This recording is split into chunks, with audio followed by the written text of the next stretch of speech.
Hello everyone. Welcome to Magical Stocks channel, where fundamentals meet technical.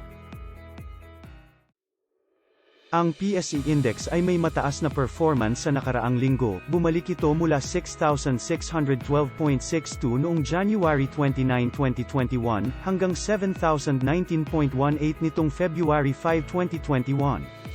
Ito ay isang malaking 6.15% na gain mula sa isang minus 6.15% na loss noong naunang linggo. Ang merkado ay talagang nagbalik sa antas ng 7,000 points. Gayunpaman, ang aming mga magical stocks ay may magkahalong resulta.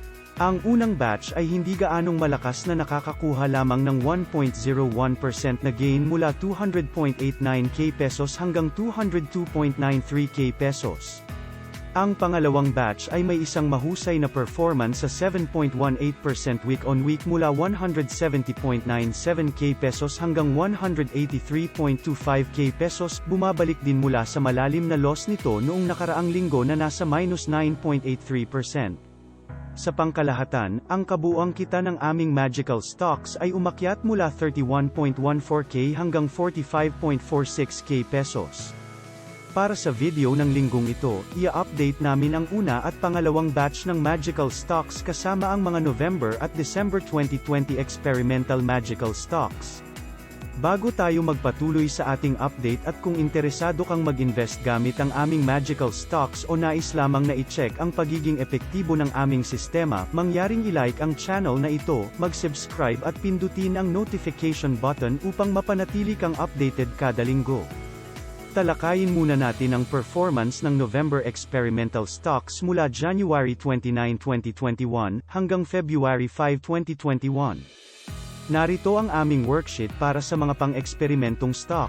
Ang gain ng November experimental stocks ay umakyat mula 0.32% hanggang 4.68%. Isang pagtaas na katumbas ng 4.36%.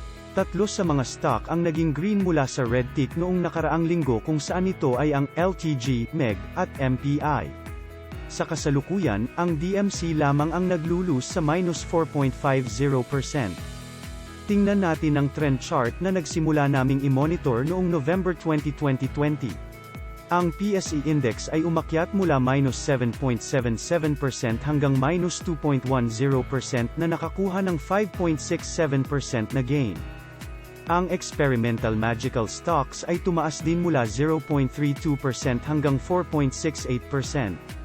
Ang aming experiment ay nasa itaas pa rin ng linya ng benchmark at ang gap sa kasalukuyan ay nasa 6.78% ngayong February 5, 2021.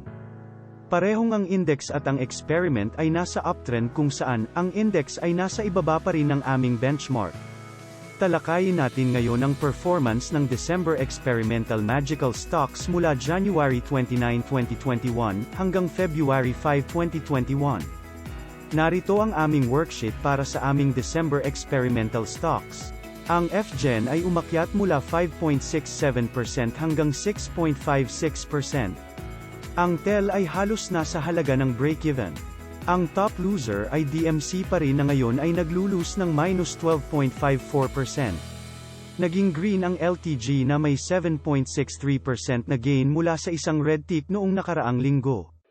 Sa pangkalahatan, ang mga December's magical stocks ay nasa red zone pa rin na nasa minus 1.61%. Tingnan natin ang trend ng experiment na pinaghahambing namin laban sa PSE Index. Ang PSE Index ay umakyat mula sa minus 9.08% hanggang minus 3.49% na nakakuha ng 5.59% na gain. Ang mga experimental magical stock ay umakyat din mula minus 5.46% hanggang minus 1.61%.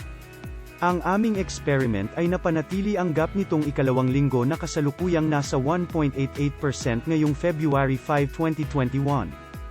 Parehong ang index at ang eksperimento ay nasa uptrend ngunit nasa ibaba pa rin ng aming benchmark.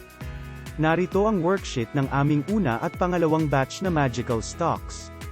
Dahil ang aming pangalawang batch ay umakyat ng 7.18%, ang isa sa aming pangalawang batch ay naging green. Ang AP ay nakakakuha ngayon ng 0.28% na gain. Tiwala kami na makakakuha ito ng momentum sa mga darating na linggo kung hindi man buwan. Para sa summary ng aming investment, ang unang batch ng mga magical stocks ay nakakakuha ng 34.05% na gain na nagmula sa 32.7% na gain habang ang pangalawang batch ay natatalo ng minus 3.36% na nagmula sa minus 9.83% sa paunang linggo nito. Sa pangkalahatan, sa investment na 300,277.07 pesos, ang kasalukuyang halaga ng aming investment ay 345,456.29 pesos na katumbas ng 15.05% na gain na nagmula sa 10.28%. Mayroon kaming isang mas malakas na unang batch ng magical stocks at isang bullish na pangalawang batch na nag-perform ng mas mahusay kaysa sa merkado sa nakaraang linggo. Yan lang po para sa update ng ating mga magical stocks ngayong linggo. Maraming salamat sa panunood. Sa susunod na linggo, ipapakita namin ang performance ng first at second batch ng magical stocks at ang ating mga experiment. Ilalabas din namin ang tutorial o explainer sa tab na quotes ng BPI Trade sa mga darating na linggo. Quote, "Time is your friend, impulse is your enemy." Unquote, John Bogle. See you in the next video. Have a great day ahead.